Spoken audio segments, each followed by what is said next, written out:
سلام برای بچه‌هاتون، چطوره؟ به چنل پرژن دلتا خیلی خوش اومدید. احتمالاً میدونید که دلتا فورس قراره به زودی مود جدید به بازی اضافه کنه، مود بمب. حالا مود بمب ممکنه بعضی جا اسمش فرق کنه، مثلا داخل بازی کال آف دیوتی نمیگن بمب، بهش میگن سرچ اند دستروی، ولی کلا ماهیتش چیزه. توی اکثر بازی‌ها که این مودو دارن ماهیتش چیزه.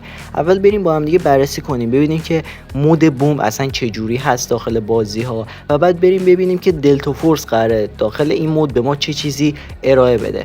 بریم سراغ ویدیو. فقط قبلش لایک رو بکوبید و چنلم اگر دوست داشتید میتونید سابسکرایب کنید واسه ویدیوهای بیشتر.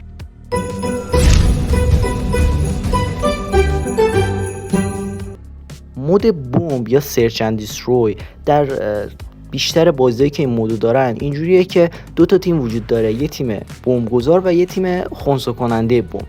حالا چند تا راه واسه تموم کردن مچ وجود داره. ببینید، مسئولیت تیم بمب گذار اینه که یک بمبی دارن و باید برن این بمب رو داخل دو تا منطقه، داخل مثلا نقطه A یا نقطه B بمب رو بکارن و منتظر بمونن که بمب منفجر بشه. یعنی یه جورایی از بمب محافظت کنن تا خنثی کننده ها، تیم خنثی کننده بمب رو نتونن خنثی کنن. تیم خنثی کننده کلا مسئولیتش متوقف کردن تیم بمب گذار و از بین بردن بمب، یعنی بمب رو خنثی کنن.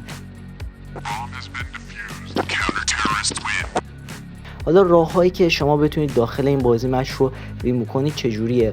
ببینید، اول از همه اگر بمب گذار بیاد بمب رو بکاره، یه تایمری شروع میشه. اگر اون تایمر تموم بشه بمب منفجر میشه و تیم بمب گذار برنده اون راند میشه.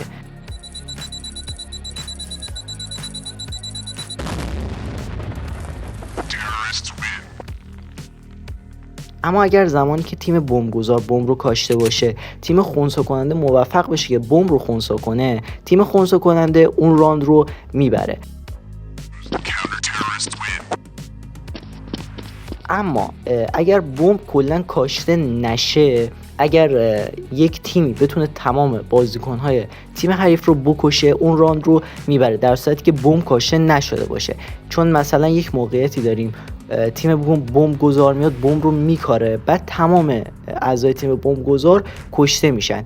اینجا تیم خنثی کننده نمیبره، تیم خنثی کننده هنوز باید بمب رو خنثی کنه. اگر تیم خنثی کننده تمام اعضای تیم بمب گذار رو بکشه ولی به موقع نرسه که بمب رو خنثی کنه و تایمر بمب تموم بشه، برنده اون ران تیم بمب گذار میشه، حتی اگر تمام اعضای تیمشون مرده باشن. این از روش این بود که چجوری بخوایم مثلا وین کنیم. حالا بریم ببینیم که کلا دلتا فورس به ما چی ارائه میده داخل این مود.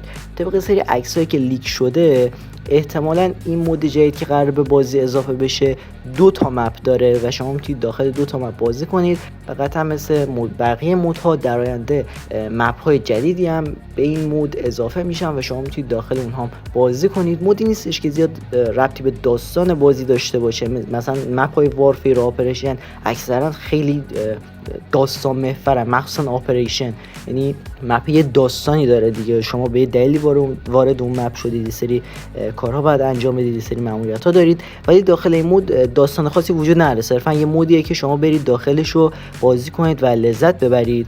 حالا بین عکسایی که لیک شده، یک عکس دیگه هم که هست، این عکسه که نشون میده شما قبل از شروع هر راند باید اسلحه و زره و آرمور خودتون رو انتخاب کنید و بخرید. شبیه این سیستم رو ما داخل بازی مثل CSGO هم دیدیم که شما با کشتن حریف و بردن راندها میتونید که امتیاز به دست بیارید و با به دست آوردن امتیاز میتونید که اسلحه‌های مختلفی بخرید و به اصطلاح هر راند قوی تر از راند قبل وارد بازی بشید. به خودش این سیستم جالبیه. داخل این مود بازیکن‌ها به 2 تا تیم 5 نفره تقسیم میشن و برای بردن راندها با همدیگه مقابله میکنن و تیمی که بیشترین راند رو ببره پیروز اون مچ میشه. این تقریبا میشه گفت تمام اخباری بود که من گیر آوردم راجع به این مود، یعنی اخبار به درد بخوری بود که شما بهتر بود که بدونید. این مود فعلا داخل مرحله تست، یعنی فعلا داخل نسخه چینی دارن یه سری پلیر رو انتخاب میکنن که این پلیرها تازه بیان این مود رو تست کنن.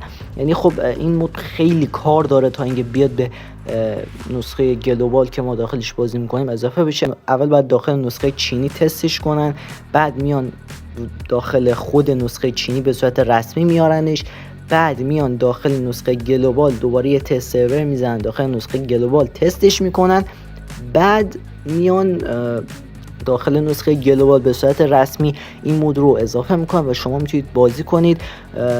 نمیدونم ممکنه این مود حتی سیزن بعدی به بازی اضافه بشه، چون خیلی کار داره. من نمیدونم که این سیزن به بازی اضافه میشه یا نه.